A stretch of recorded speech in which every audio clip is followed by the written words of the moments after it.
Going to the hospital, just for safety. In the 1980s and 1990s, getting tough on crime meant lifelong prison sentences for offenders, young and old alike. But now the U.S. Supreme Court is deciding whether sending young people to prison for the rest of their lives with no chance of parole is constitutional. Lawyers for the state of Florida say yes, the law is fair. We like to think that it's only used rarely in those cases that are justified for public safety purposes where we have serious violent offenders. The group Human Rights Watch says that as of 2004, 2,574 people under age 18 had been sent to prison for the rest of their lives without parole. Most of those inmates, 2,393, received mandatory sentences, often for murder. However, the two inmates challenging their detentions before the High Court did not kill anyone. Terrence Graham was convicted of armed robbery when he was 16.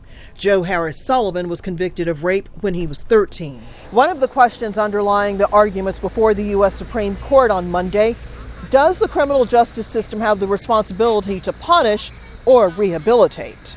Advocates for the inmates say it's obvious to them there's no commitment to helping kids redeem themselves. Poor kids and minority kids and disadvantaged kids are always the ones who end up with these harsh sentences. So I think we do need a categorical ban. I hope the court articulates that in this case, and we'll see what they do. The High Court decided in 2005 that executing youthful offenders was unconstitutional. The offenders' advocates are hoping the court will be willing to put life without parole in the same legal category. Rosiland, Al Jazeera, Washington.